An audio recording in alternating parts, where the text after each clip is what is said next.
Good evening.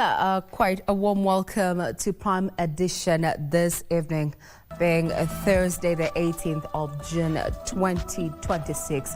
And live information coming from Parliament buildings indicates that despite there being disparity between members of Parliament, is that the Finance Bill 2026 has sailed through its third reading and now awaits presidential assent there. So we'll be keeping tabs on that. Maybe we can have, in the course of this particular bulletin, just a sneak peek of what happened during the debate on the floor of the House, as well as how the various members of Parliament actually voted there. What we have live is that we have been informed that session is currently over and that members of Parliament are vacating the National Assembly buildings right here in the Central Business District. So earlier on, we also had the National Assembly there approving a supplementary budget of 13.8 billion shillings, with the State Department for Micro, Small and Medium Enterprises receiving 3.8 billion shillings. Intelligence there allocated 3.5 billion for security operations, with the state broadcaster Kenya Broadcasting Corporation being allocated 150 million shillings for the ongoing FIFA World Cup rights. Further details, remember, are available on our website. On matters Finance Bill 2026, the details will be coming along from my colleague Tilio as well as Kamche Menza as they compile that particular report. Good evening once again. I'm Regina Manyara and this is Prime Edition. Now, Roads and Transport Cabinet Secretary Davis Churchill says no company has been awarded the contract for the modernization of the Jomo Kenyatta International Airport yet. Churchill said claims that a Zimbabwean businessman, Wicknell Chivayo, was among individuals awarded the contract are inaccurate, and that the only two bidders for the project were China Road and Bridge Corporation, as well as Sindo Hydro Corporation from China. Roads and Transport Cabinet Secretary Davis Churchill on Thursday broke his silence on the speculations surrounding the expansion and modernization of the Jomo Kenyatta International Airport. This development is therefore not merely an infrastructure project. It is a strategic national investment that will secure Kenya's competitiveness for generations to come. Churchill dismissing claims that certain companies had already been picked for the project, including a firm associated with Zimbabwean businessman Wicknell Chivayo. We don't know this gentleman. I saw him for the first time in the media myself. He's not in any of our documentations, be it as a bidder or as a partner to any of the bidders. So maybe you need to help us, because you do investigative journalism, and tell us, where did you get this man from, and what documentations do you have to show that he's participating in any of these bids? He's not participating in any of our bids as solely or as a partner to any of the bidders. The SAYS revealed that only two firms bid for the contracts, the China Road and Bridge Corporation CRBC and Sino Hydro Corporation. We got two very strong bidders, Sino Hydro, that is Teco. Teco is one of the companies who are in this country in energy. They are in roads, they are in airports. They have done some work at the JKIA. The other bidder is it CRBC? CRBC. Those are the two bidders who, up to now, are on the we are looking at. The Transport CS also said the modernization project is expected to cost less than 154 billion shillings, contrary to reports alleging that it will cost a whopping 375 billion shillings. We don't have a number yet, and it will be presumptuous to say 154. I said we will not exceed 154 on account of some of these documents. We have our own costs. So every line here will have our own BQ costing.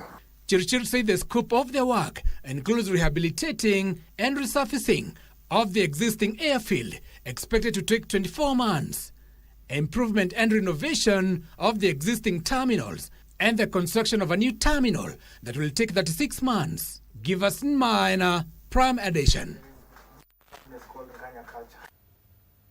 That's a developing story that we're going to continue keeping tabs on. Now to matters blue economy. The government has invested 3 billion shillings in a maritime information and research centre that will strengthen fisheries management and support sustainable exploitation of marine resources. President William Ruto says deliberate investments in fisheries, maritime research and community empowerment have positioned Kenya as a leading ocean economy nation in Africa.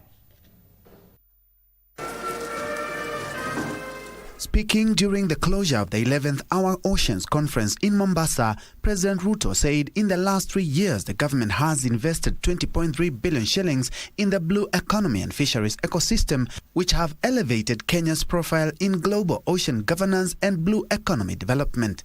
We have invested 20.3 billion Kenya shillings in our blue economy and fisheries ecosystem. The head of state said the 3 billion shillings Maritime Information and Research Centre will enhance data collection and support the sustainable development of Kenya's marine resources. We have invested another 3 billion shillings to a maritime centre that will be used for information gathering and research that is going to assist our fisheries and blue economy ecosystems. The president said continued investment in the blue economy sector will support job creation, improve food security and unlock the vast economic potential of Kenya's oceans, lakes and inland waters. It is because of this deliberate and intentional investment in our fisheries and blue economy ecosystem that today, Kenya has been recognized as a blue and oceans country. The Ocean Conference brought together stakeholders from across the world to discuss sustainable ocean management, financing, and opportunities within the rapidly growing blue economy sector. For Prime Edition, I'm Ben Troinjue.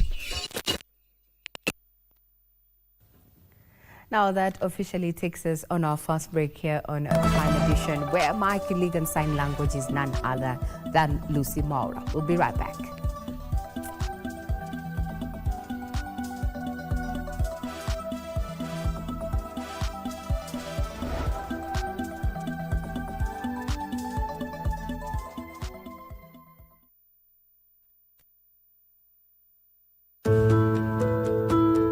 Many workers access their retirement benefits when switching jobs, unaware of the impact it has on their future. Taking out your retirement savings too soon reduces the income you will have when you retire, leaving your future less secure. Have you thought about the lifestyle or income you want to retire with? The earlier you start saving, the better. And the more you save, the more secure your future will be. Increase your savings today and live your golden years the way you've always dreamed. For more information, visit our website www.rba.go.ke, call our toll-free line 0800-720-300 or email info@rba.go.ke. Secure your future. Secure your peace of mind. RBA, safeguarding your retirement benefits.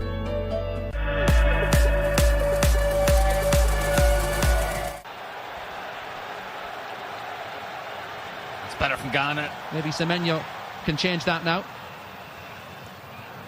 Semenyo looks like he was fouled, indeed he was, by Ghana to put Panama under some real pressure at the end of this first half. Yeah, he's been quiet enough in this half, Semenyo. Really, really important to get him on the ball more. Semenyo, never afraid to shoot, but this time he lays it off to his right-hand side. He gets it back as well with interest. Semenyo plays it across the face of goal. Well viewed all the way by Orlando.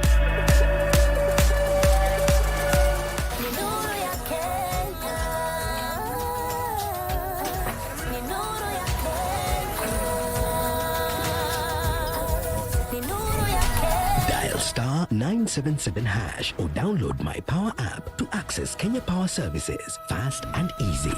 Kenya Power, Nuru ya Kenya.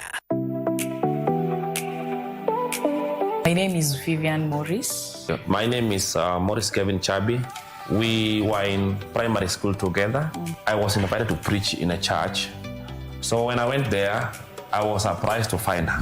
We connected through my pastor. She hugged me and I got scared. So we had a lot to speak about. I didn't know that my mom was her friend. Oh, the bride has been kidnapped. The driver, he took us. He's not heading home.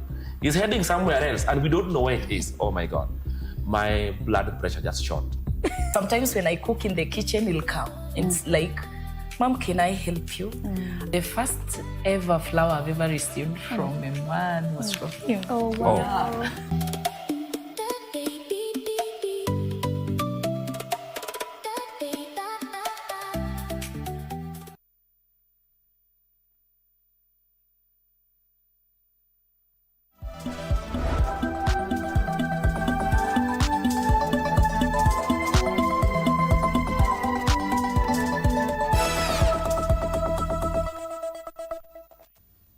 Welcome back. I'm Regina Manyara. Now, as we had earlier informed you, is that the Finance Bill 2026 has sailed through the third reading in Parliament today and now awaits a presidential assent. Now, let's just take you back what was happening at the floor of the National Assembly as members of Parliament engaged in debate.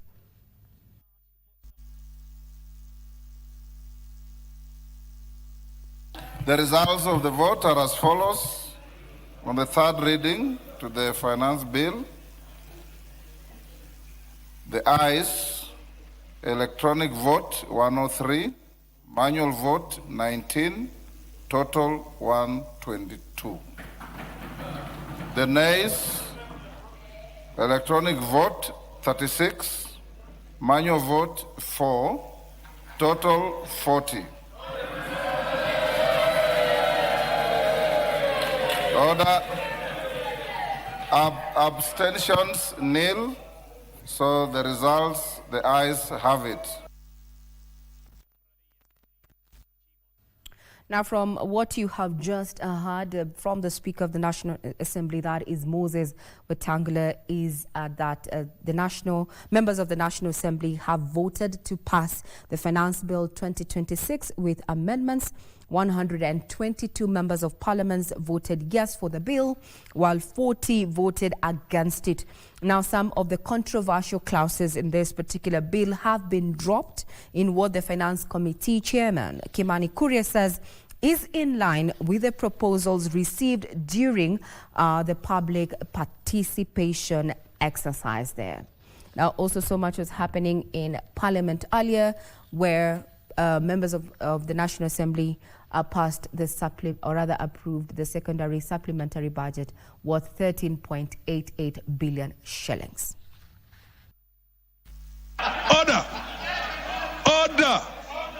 During the debate on the consideration of the second supplementary budget for the financial year 2025-26 to a tune of 13.88 billion shillings, a section of MPs singled out allocations such as the Office of the Deputy President that has been allocated 200 million shillings, State House 1 billion Kenya shillings, and Internal Security and NIS at 1.5 billion and 3.5 billion Kenya shillings, respectively, questioning the justification for increment.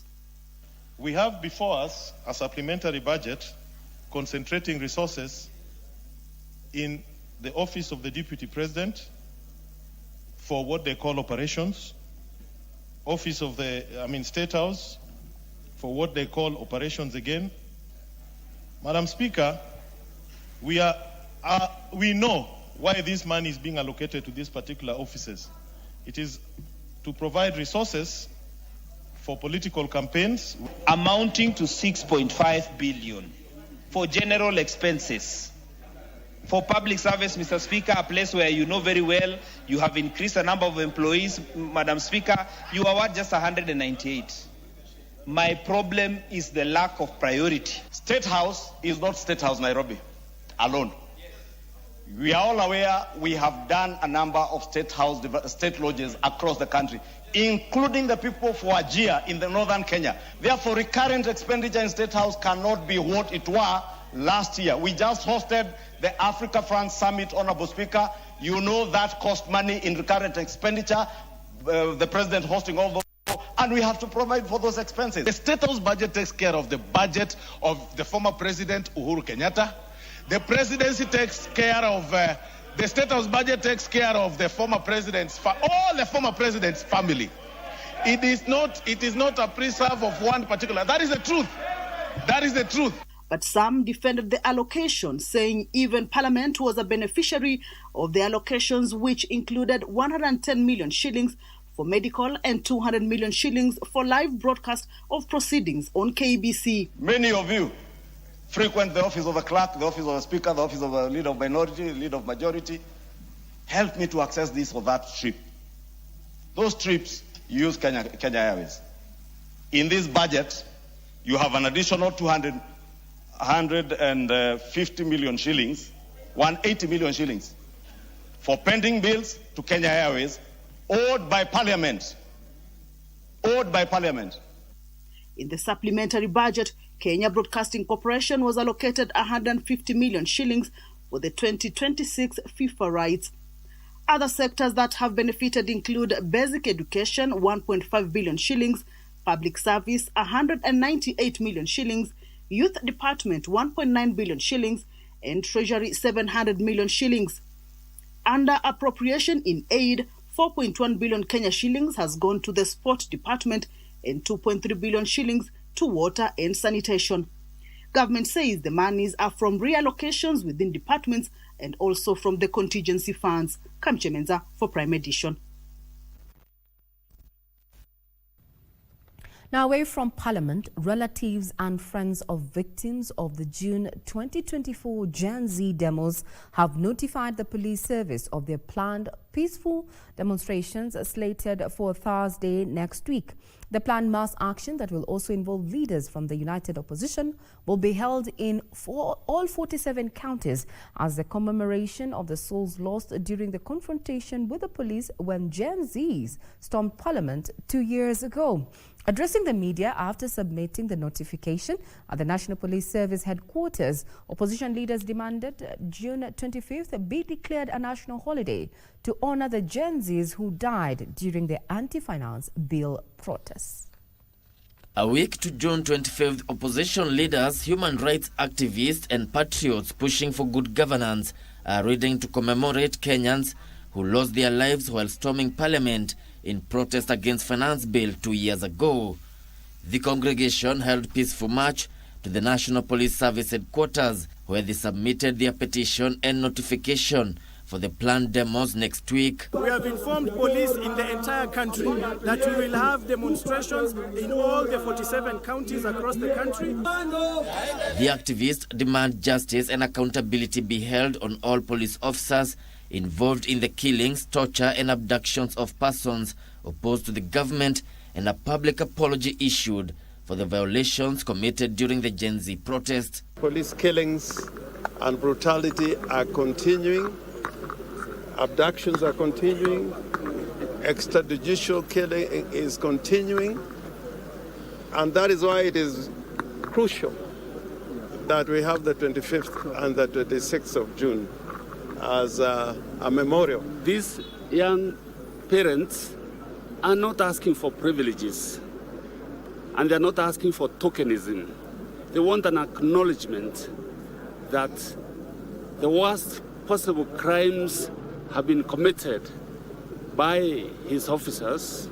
As leaders, we are out here with them, pledging to be with them and urging the police to respect the Constitution and the rule of law. Further, they demand June 25th be declared a national holiday to honor the Gen Z heroes and meaningful compensation to survivors and families of those killed. Miaka na miaka, June 25th, naomba ikuwe holiday ya mashujaa ya watoto wetu. The National Police Service has not commented on the planned demos for next week Thursday. Gishoki Washira, Prime Edition. Young people in Kenya continue to shoulder a significant share of the country's HIV burden, with children, adolescents and youth accounting for more than half of all new infections recorded in 2026. New data from the National Syndemic Disease Control Council shows that Kenya recorded 13,936 new HIV infections in 2026, making a 56% decline from 2020, when infections stood at 32,027, an indication that expanded prevention efforts are yielding results. At the Joint Annual Program Review Meeting 2026 and the launch of the 47 counties endemics operational plans, health officials noted that the country's national HIV prevalence now stands at 3.22%, with a clear gender gap, 4.3% among females compared to 2.1% among males. According to data from the National Syndemic Diseases Control Council, an estimated 1,481,853 people are living with HIV in the country, the vast majority being adults aged 15 years and above, while 69,330 are children aged 0 to 14 years. Health officials note that the epidemic remains unevenly distributed, with 10 counties accounting for about 60% of all people living with HIV. These include Nairobi, Homa Bay, Kisumu, Siaya, Migori, Busia, Kakamega, Mombasa, Kiambu and Nakuru counties. At the same time, arid and northern counties such as Lamu, Wajir and Mandera continue to report comparatively low numbers of new infections. Despite the overall decline in new infections, young people remain disproportionately affected. In 2026, children aged 0 to 14 years accounted for 3,396 new infections, representing 24.4% of all new cases, while adolescents and young people aged 15 to 24 recorded 4,321 new infections, contributing significantly to the adult infection burden. We must ensure that every Kenyan accesses the highest quality and standards of healthcare services, and we endeavor to keep programming for these special populations so that they also do not affect the prevalence among the general population. Mother-to-child transmission remains a key concern despite notable progress, declining from 9.3% in 2024 to 8.04% in 2026, though still above the global target of below 5%. To strengthen the response, the government has launched 47 counties endemics operational plans, each tailored to the unique disease burden and drivers of HIV in every county. These plans translate national policy into county actions and reaffirm the central role of counties in delivering health services. From a county perspective, integration creates an opportunity to improve coordination, reduce duplication, strengthen continuity of care, and optimize use of limited resources. The government says the launched 47 county syndemic plan will provide a roadmap in tackling HIV and related public health challenges in the county level as the country intensifies efforts to end AIDS as a public health threat by 2030. Jacqueline Masharia for Prime Edition. Now to matters education, teachers' unions and the Teacher Service Commission have signed a revised career progression guideline document aimed at improving teachers' career growth and addressing years of concerns over promotion and stagnation. The new framework introduces clearer promotion pathways and expands opportunities for teachers, including those in special needs education. The revised career progression guidelines marks a new chapter in the teaching profession, with unions saying the framework will provide a more structured route for career advancement. The document replaces the 2018 guidelines, which stakeholders say did not adequately address some areas, including the progression of special needs education teachers. Remember, we had a career progression guideline that we developed in 2018. But due to the reforms in the education sector, we felt the need to look at the career progression guidelines that we had in 2018 so that we can align even to the new curriculum. As a commission from 2022, We went around the entire country for 7 counties and collected views from the teachers, curriculum support officers, and all other stakeholders on issues related to implementation of the current CPG. The new guidelines also bring on board teachers and lecturers from special education institutions, including the Kenya Institute of Special Education and the Kenya Institute for the Blind. The Kenya National Union of Teachers says the process involved wide consultations between the Teachers Service Commission and unions. We do believe that the teachers who are the dispensers of knowledge should have a good store. So for the SNE teachers, we know they have gone for the specialized training so that they can handle the various disabilities of the learners we have in the field. And helped now, I believe in the society, we don't have those people who lock those children in the homes. They are brought out because we believe that they can also grow to their highest potential. The framework creates 2 career paths, allowing teachers to advance either in classroom teaching or administration.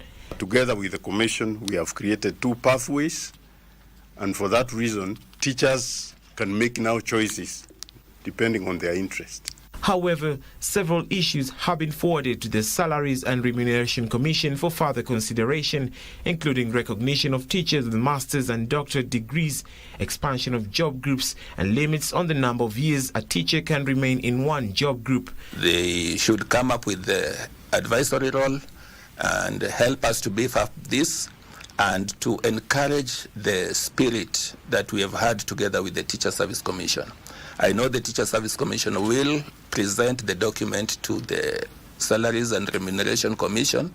The unions say they will continue engaging the SRC to ensure teachers receive appropriate recognition and compensation. For Prime Edition, I'm Alvin Counter.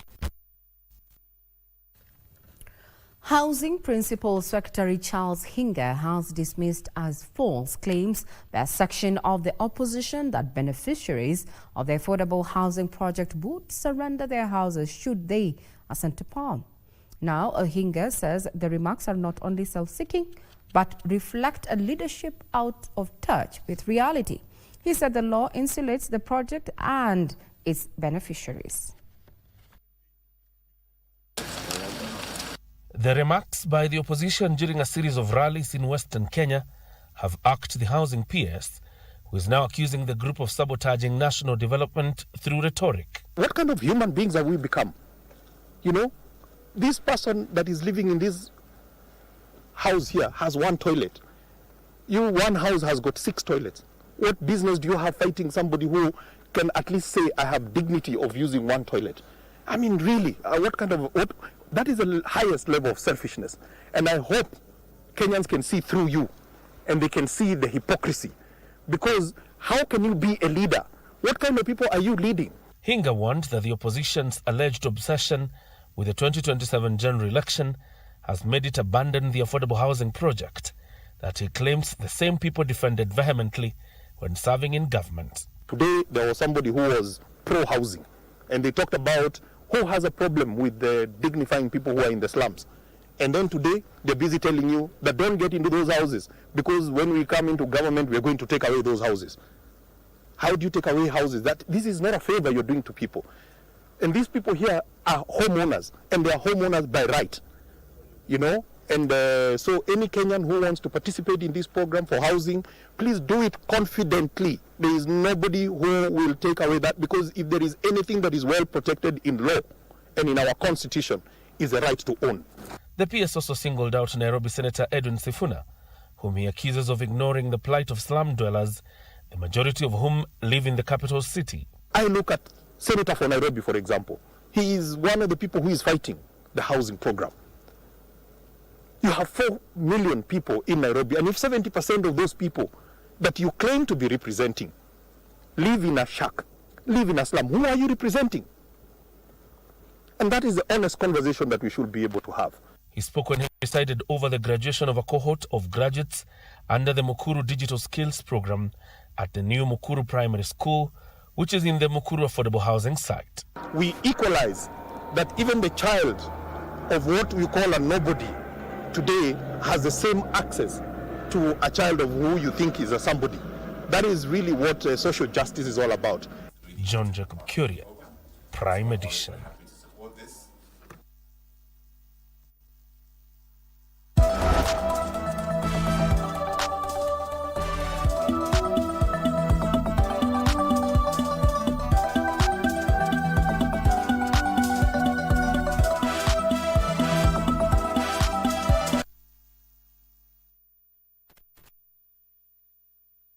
Wakenya, ni wakati mwingine wa kuhakikisha kuwa umefile KRA returns. Je, uko rada una challenge yoyote? Usiwe na shaka. KRA wakishirikiana na KBC Channel 1 wanakuja hapo ulipo kusaidia kufile returns na kulipia ushuru wako.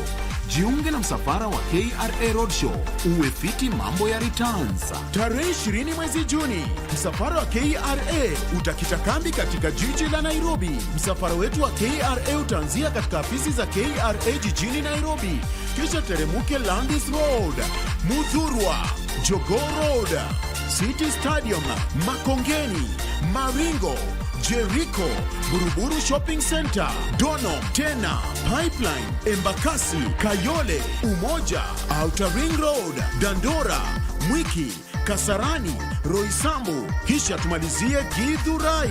Tarehe 30 Juni kwa mlangoni. Usingoje hadi dakika za mwisho. File KRA returns mapema. Ishi bila stress. Jijue, jibeta.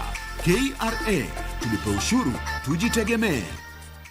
The FIFA World Cup 2026, hosted by the Triumvirate of Canada, Mexico and the United States of America, promises to be blissful. Explore the most exciting edition of the tournament to date as 48 teams from around the globe compete in 104 fixtures across 16 host cities. We celebrate culture, friendship, and more importantly, monetizing talent at this first ever Tri-National World Cup from 11th of June to 19th of July 2026.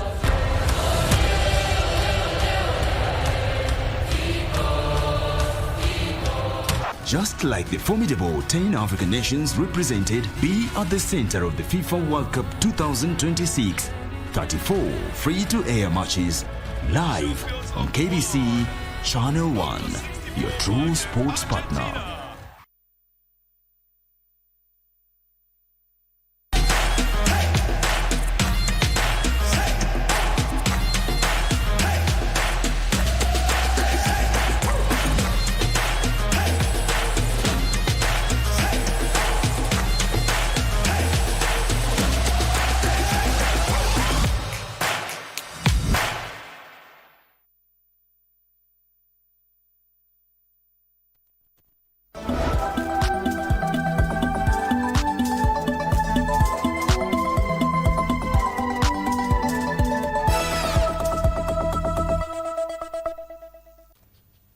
Welcome back. Now we pick it up from the courts where the Political Parties Disputes Tribunal Chair Gad Gadho has ruled Nairobi Senator Eden Sifuna was not accorded a fair hearing before his decision was made to oust him as Secretary General of ODM.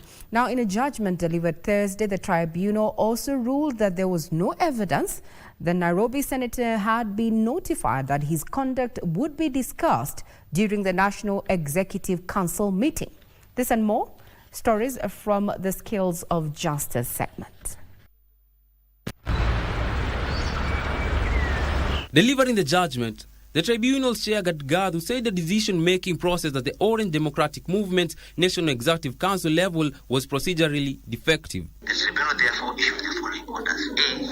A declaration is hereby issued that the resolution of the NEC of 11th February 2026 was invalid only to the limited extent that it purported to remove the complainant as the Secretary General of the first respondent without according him a fair hearing. The panel further noted that the tentative agenda did not include any reference to a disciplinary discussion concerning Sifuna. For the avoidance of doubt, the first respondent is at liberty to institute and conclude disciplinary proceedings against the complainant in accordance with the first respondent's constitution and the law, any interim orders preventing the same that may have been issued by this tribunal are hereby vacated. However, the tribunal has declined to issue sweeping restraining orders that could interfere with internal party processes. All other prayers by the complainant are hereby dismissed. Elsewhere, a petition in one of the impeachment cases of former Deputy President Rigathi Gachagua has poked holes in the alleged 150 pages judgment delivered on 8th of June. Then if another bench is constituted, it is not bound by your decision. So that's the intellectual judicial honesty that the petition is asking when we say then, recuse yourself. Appearing before the Justice Eric Ogola-led bench, the unheard petitioner urged the court to allow all issues raised in the petition to be considered before a final determination is made. Article 47, 48 and 51, we feel that the rights of our clients or humble ones have been infringed. Ours was just simple. The Parliament, the Senate did not meet the two-third gender. Judge Ogola said all proceedings henceforth will be done virtually on 29th and 30th September 2026. What sort of a judiciary does tell you that we have a judgment ready for 350 pages? But after the fact, after the hullabaloo and the noise that the Kenyan people say that, wait, what sort of a judgment have you rendered? They give us a 286 pages. What did they slice off? And the Ebola quarantine facility case will be delivered on Monday, 22nd June 2026. This is after petitioners on Thursday told Justice Patricia Nyaundi that an affidavit by Cabinet Secretary of Health Aden Duale contradicts the government position. The replying affidavit does not address the concern that equipments and stuff from the United States or of America landed at the facility way after you had barred the same. They want the court to find the respondents in contempt for violating the court's authority. Beseech this court to allow the application dated 10th of June 2026 and remind the respondent that the orders of this court must be respected. Thank you. Bruce Mayoyo for Prime Edition.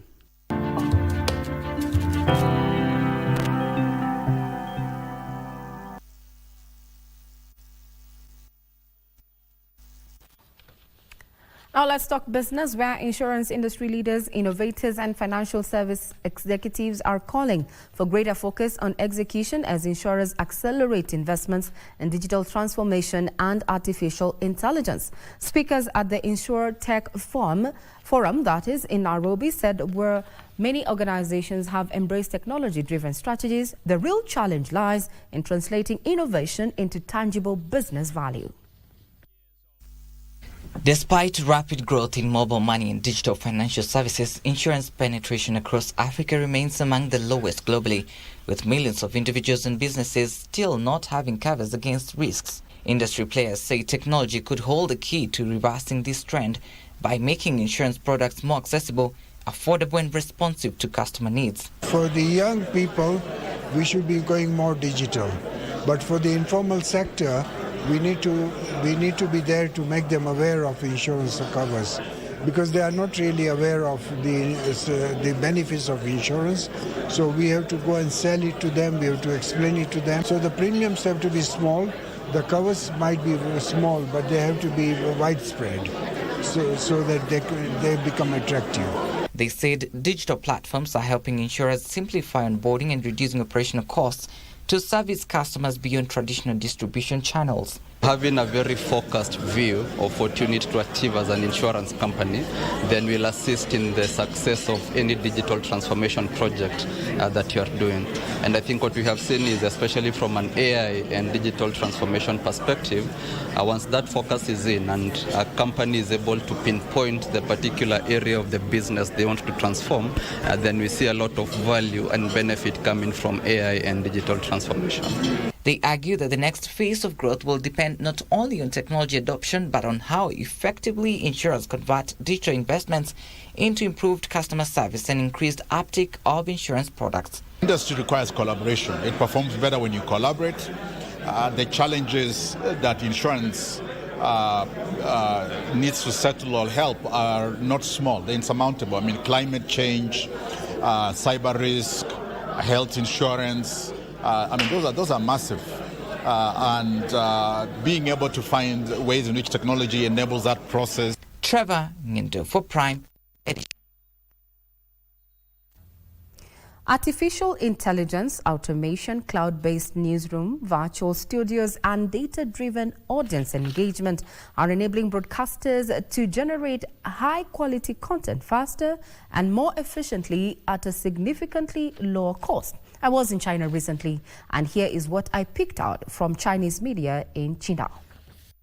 Regina, coming to you in 5, 4, 3, 2, 1, on. Good evening, this is QTV. We're coming to you live from Qingdao in China. Several media outlets in Kenya have in recent years either shut down or significantly scaled down their operations owing to shrinking revenues, rising operational costs and changing audience habits. This has left hundreds of journalists, professionals and other support staff without jobs and raised difficult questions about the future of independent journalism. However, the transformation witnessed in Chinese media demonstrates that technology is no longer an optional investment, rather it is a survival strategy.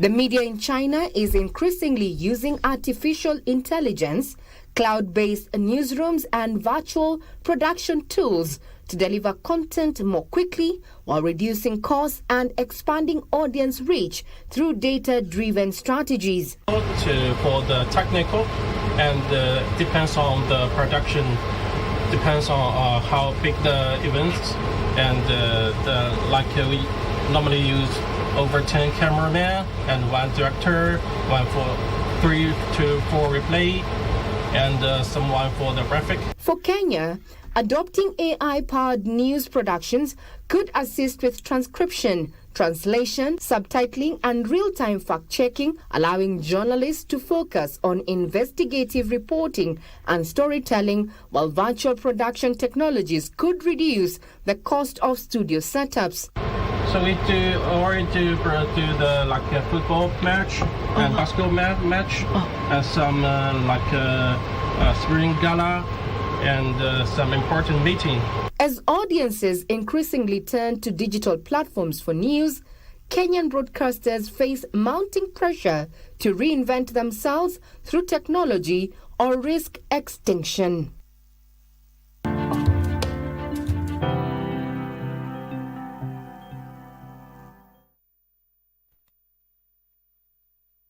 Wakenya, ni wakati mwingine wa kuhakikisha kuwa umefile KRA returns. Je, uko rada una challenge yoyote? Usiwe na shaka. KRA wakishirikiana na KBC Channel 1 wanakuja hapo ulipo kusaidia kufile returns na kulipia ushuru wako. Jiunge na msafara wa KRA Roadshow, uwe fiti mambo ya returns. Tarehe 20 mwezi Juni, msafara wa KRA utakita kambi katika jiji la Nairobi. Msafara wetu wa KRA utaanzia katika afisi za KRA jijini Nairobi, kisha teremuke Landis Road, Muthurwa, Jogoo Road, City Stadium, Makongeni, Maringo, Jericho, Buruburu Shopping Center, Dono, Tena, Pipeline, Embakasi, Kayole, Umoja, Outer Ring Road, Dandora, Mwiki, Kasarani, Roysambu, kisha tumalizie Githurai. Tarehe 30 Juni iko mlangoni. Usingoje hadi dakika za mwisho. File KRA returns mapema. Ishi bila stress. Jijue, jibeta. KRA, tulipe ushuru, tujitegemee. Ball into the middle of the pitch, but it is gathered by Ghana. Semenyo got support on his outside here. Asante, he's got away from his man, he's into the area. Thomas Asante, it's a great layoff! And what a finish that is from Urinchi. And puts a beautiful ball across the 6-yard box for Urinchi, who just carries his run on after setting off the attack earlier on. I'm not even sure Ghana deserved these 3 points, but they certainly have them. I am Chef Ombachi. Today I'm cooking ugali na Ajab Premium Maize Meal. Boil water, done. Add Ajab Premium Maize Meal. Done. Grab your mwiko and stir the mixture. Enjoy the amazing aroma. Enjoy incredibly soft ugali. Done. Ingia ligi ya kipekee na Ajab Premium Maize Meal.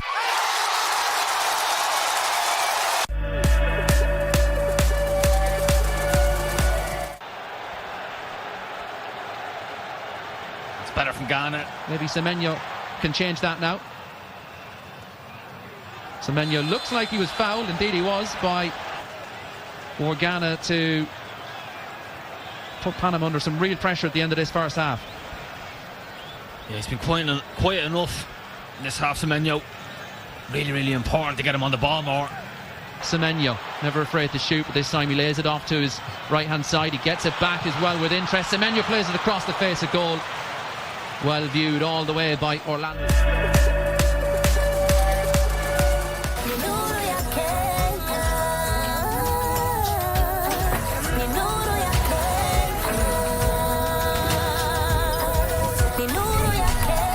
Star 977 hash or download my Power app to access Kenya Power services fast and easy. Kenya Power, nuru ya Kenya.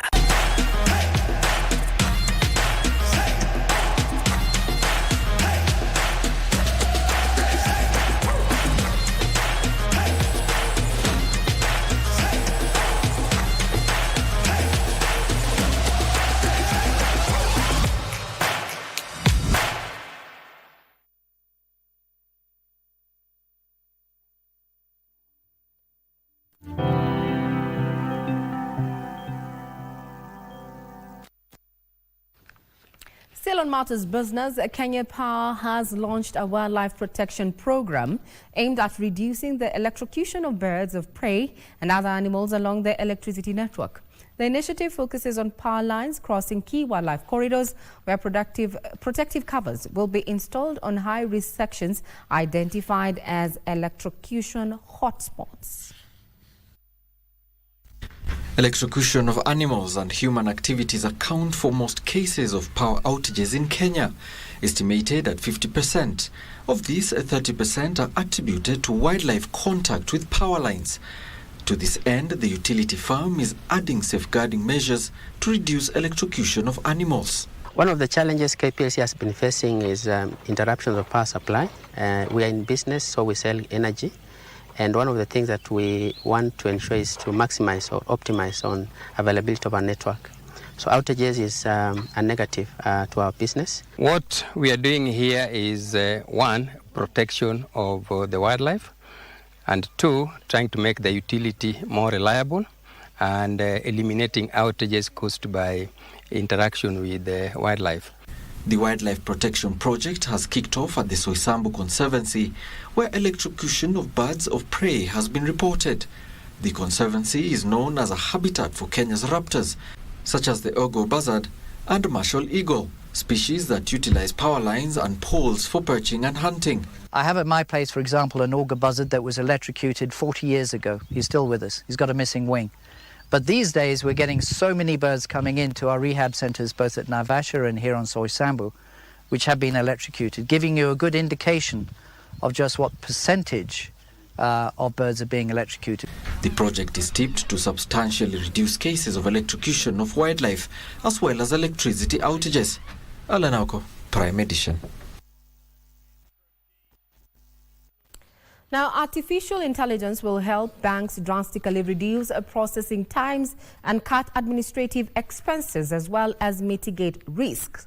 Commercial International Bank of Kenya Chief Executive Officer Tyrus Mwithiga says by automating workflows and analyzing large data sets in real time, financial institutions will lower operational costs while scaling, as well as securing personalized financial services to their clients.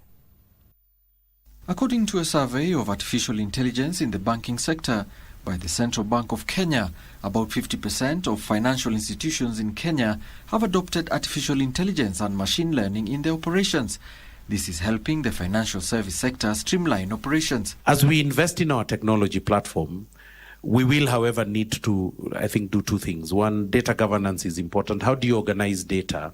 Because the biggest challenge in banks is our core banking systems were built 5-10 years ago. Banks such as CIB Kenya are looking to leverage technology to enhance efficiency and triple its market share within 2 years. You know, if you don't have a system that is keeping track, you know, that is using, you know, things like that to help you, you know, do that, you know, you're probably missing a point already. And I think all of us have just naturally evolved to that, because even our system providers, you know, must do that just to keep up with the volume of transactions and the dynamic nature of the way risks are happening. So those things are already in place. Kenya is one of the few countries in the world which is, of course, called, like, you know, the Silicon Savannah. I think you know this kind of abbreviation about Kenya. They are very actually attracted to their mobile phones, smart mobile phones, their tablets. He made the remarks when CIB Kenya unveiled Tyrus Mwithiga as the CEO, following regulatory approvals, who helped to focus on retail, corporate and commercial banking during his tenure. Alan Auko, Prime Edition. Now to why Kenya is an ideal tourist destination. Outdoor adventure sports and adventure activities ranging from ziplining above the landscape surrounding Mount Kenya National Park to hiking and other adrenaline-fueled experiences are among activities priming Nanyuki as a go-to destination, as highlighted tonight on Magical Scenes.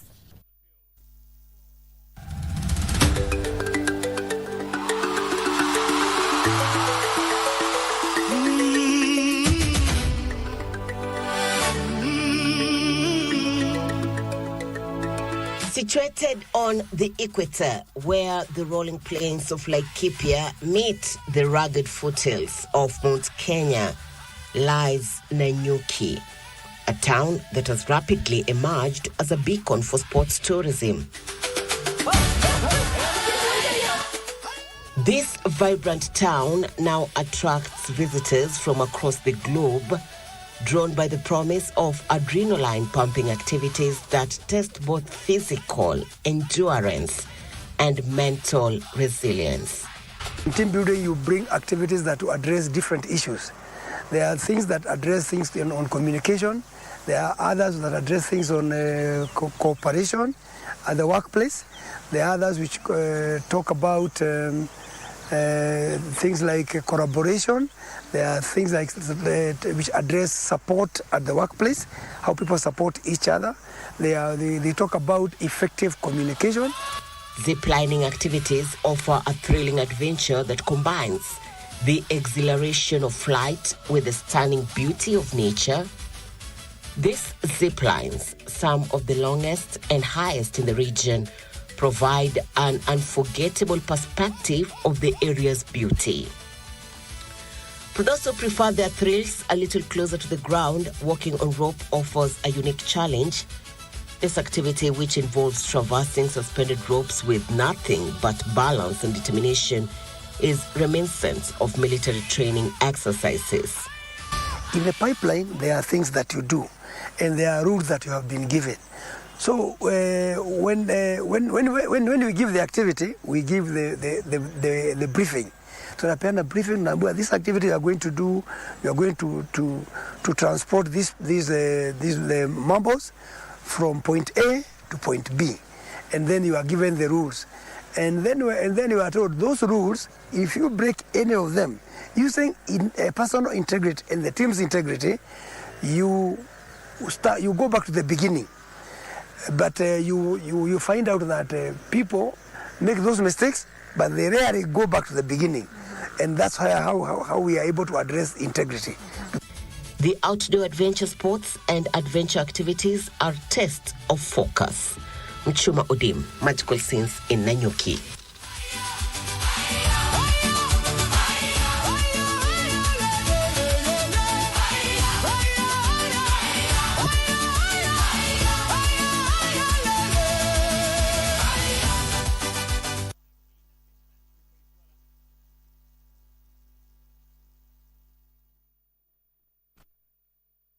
Wakenya, ni wakati mwingine wa kuhakikisha kuwa umefile KRA returns.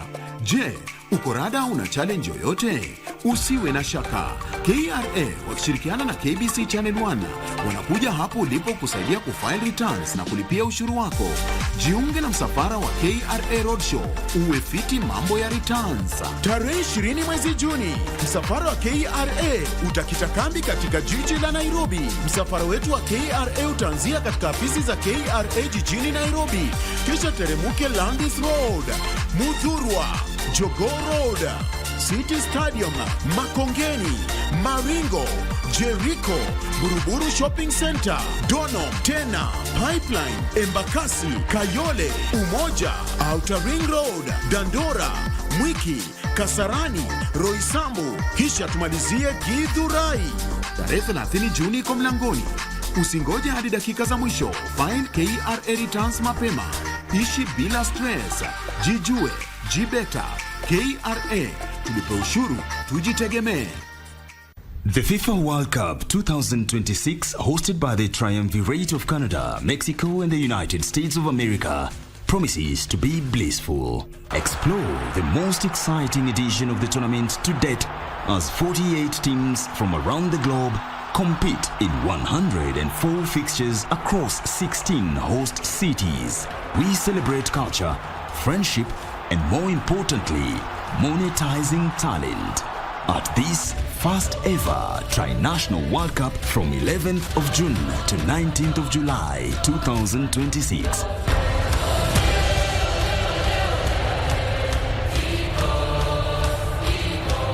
Just like the formidable 10 African nations represented, be at the center of the FIFA World Cup 2026. 34 free-to-air matches live on KBC Channel 1, your true sports partner. You lost a bet. Every 4 years, emotions run wild across the world. In 2022, more than 2 million people went too far with their bets. To the point of even risking their dignity.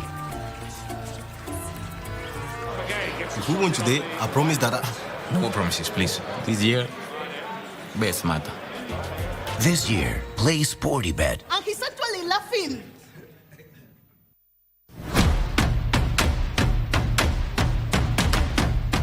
Lights on, volume up.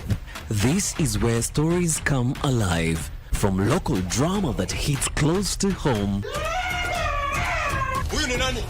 Alinivamia akiwa na vijana wengine wawili. Toka nje. Hii nyumba yako. Yote ni porojo. To international series everyone's talking about. Stories that pull you in. Characters you won't forget. Stop complaining and just get out of here. Go now, go. We turn up the volume. With music that moves, showcases rising stars and bring the beat straight to your living room.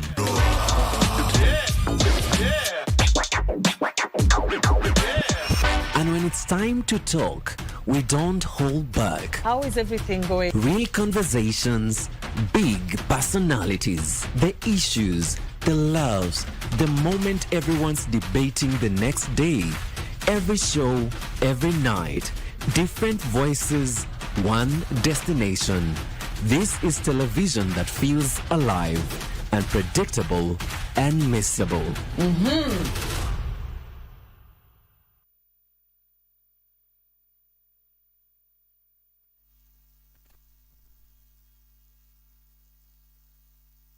Now, the Anti-Counterfeit Authority says digital trading platforms and courier services are increasingly being used to distribute counterfeit goods, citing challenges in tracking online transactions.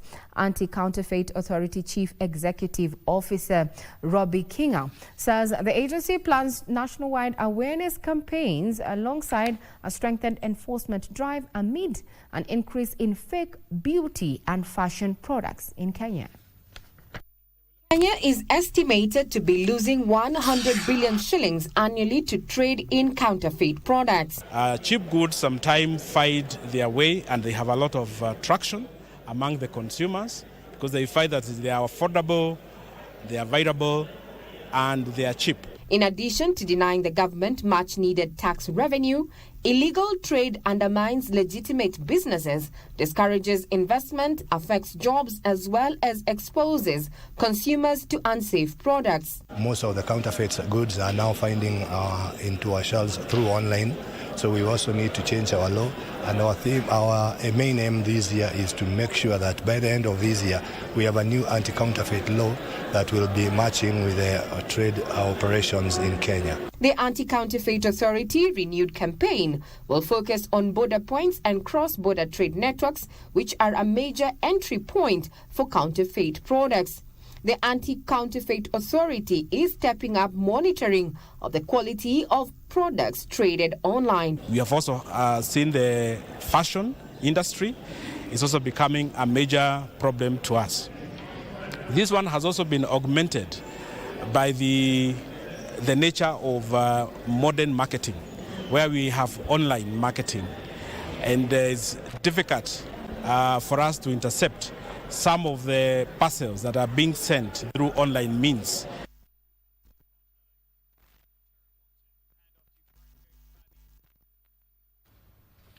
Now to energy matters. Total Energy Managing Director Theobald Filche says it is investing more than 1 billion shillings annually in liquefied petroleum gas infrastructure and distribution to expand access to clean cooking fuels. The company plans to add about 200,000 LPG cylinders to the market each year to increase household access to cleaner energy. The move comes as Kenya aims to raise LPG penetration from 24% to 70% by 2028 under the National Clean Cooking Strategy.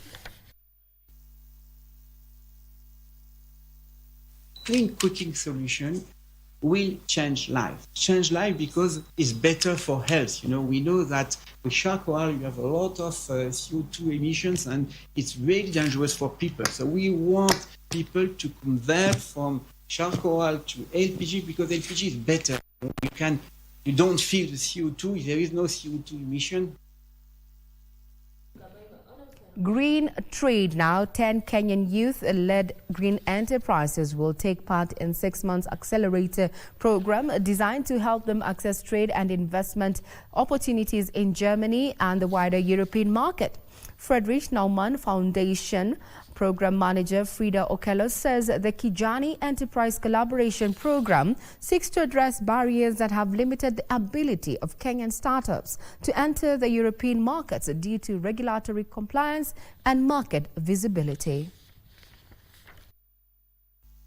And right now we are noticing that we can no longer work as we used to, so we are looking into innovative ways of being able to collaborate, so economic cooperation through the looking at markets. Kijani aims to bridge this gap, ideally ensuring that we are preparing them to be ready. There are components like ESG, the social, the governance components that the Kenyan businesses have to heighten and actually make it so attractive that the rest of the people out there and in this particular program, German buyers can particularly find them attractive. We're using trade as a tool to push for more collaboration, and also you have to have something when going to the table. If you have a good quality product, a product that can even pass through the export process, right, then we've actually made it possible to cooperate at an equal level. Well, now we want to shift gears from matters business and we focus on sports. And want to bring to your attention, Daniel Wahome, that there's one viewer who is watching us from Ndondoine sub-location, Geshogo constituency in Kirinyaga County by the name Raphael Mushera there, who has been avidly watching the World Cup on our channels there. And when I asked her what her favorite team is, she said she's supporting the Samba Boys. That is Brazil. Take it away. Well, I'll tell her one thing, that Brazil always wants to give the Samba de Janeiro at all times. Let's get straight into our sports bulletin right now. And reigning world champion Lilian Odira is to victory in the 800-meter semi-final on day one of the National Athletics Championships Commonwealth Games trials at the Nyayo National Stadium. Odira of Kenya Prisons clocked 2 minutes, 0.51 seconds to win the second semi-final. Olympian Vivian Chebet won the first semi-final in 2 minutes, 2.65 seconds, while diaspora-based Immaculate Jemutai cruised to victory in the third semi-final. Festus Kimoro, Matthew Kipsang and Dennis Kemboi won the first and second and third semi-finals in the 5,000 meters respectively. The three-day championship culminates this Saturday when Athletics Kenya will name 49 athletes to represent the country in the 23rd Commonwealth Games slated from the 23rd of next month to the 2nd of August this year.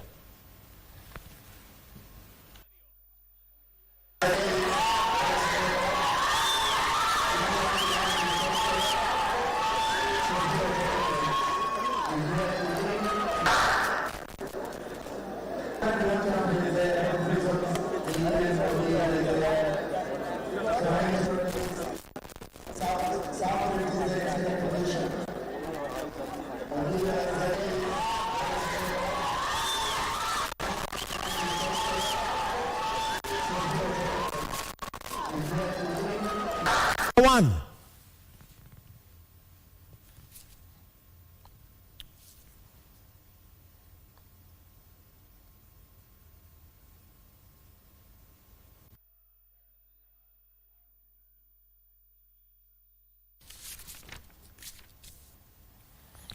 Now, Kenya's Ishmael Chengawa bounced back from yesterday's disappointment by winning his singles match today against Botswana's Manyara in straight sets of 6-3, 6-1 at the ongoing Davis Cup Africa Group 4 tennis tournament at the Nairobi Club. Kenya also won the doubles to register a rubbers 2-1 win and moved to second place in the standings behind Angola.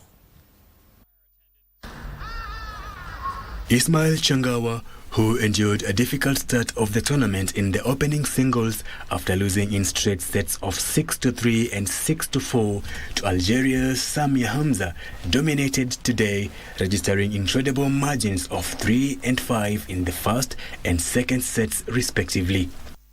For me, it's a really good day for us, and I really played good and I pulled off, especially yesterday. The match was a little bit disappointed and intimidated, but yeah, I went back, I trained more in the morning, then I came back strong. His teammate Kyle Shah, however, suffered his second consecutive loss after falling 2-1 against Botswana's Ndungamili Raguin in a similar result to the one registered yesterday when he faced Tofik Satali. In the doubles, Kenya's Kyle Shah and Zayan Virani outclassed their Botswana counterparts, Batsomi Marubela and Ndungamili Raguin to a 2-1 victory.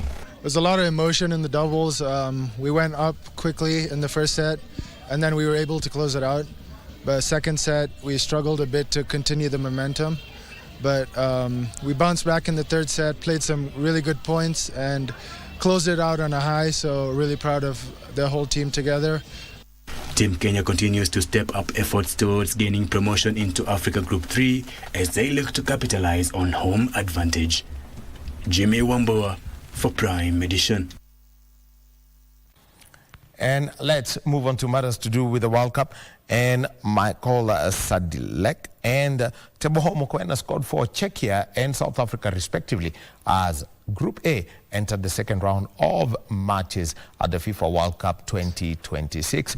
1-1 it ended. Later tonight, Mexico will be playing against South Korea.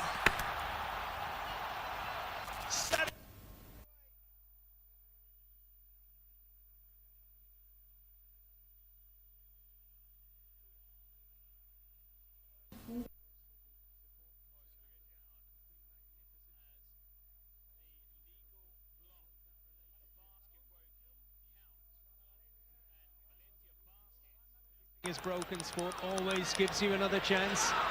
And here's one for South Africa. Appeals for handball. They have a penalty.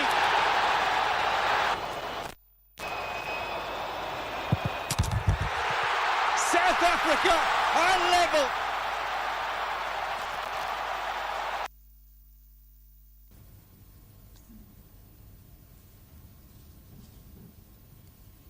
South Africa with a lifeline. What can they do in the next match? So overnight, think of this, is that Canada playing against Qatar, Mexico against South Africa. So quite a tournament to go with. And remember, it's 3 teams making through. In the meanwhile, Switzerland against Bosnia and Herzegovina. 0-0 it is, half an hour into the game. My name is Daniel Rohome. Back to Regina. Thank you very much, Rahome, for that update on what is happening in the global showpiece that is the World Cup. We had that is South Africa is not going home yet. So as they meet Mexico, we'll wait and see what the outcome will be. Thank you very much, each and every person who made this particular broadcast a success, as well as our viewers back at home, especially those who are watching all the way from Kirinyaga County there in Ndondoine sub-location. That is Raphael Mushera. I'm Regina. Manyara, my colleague on sign language, has been none other than Lady Lucy Mwaura. I wish you a pleasant night ahead.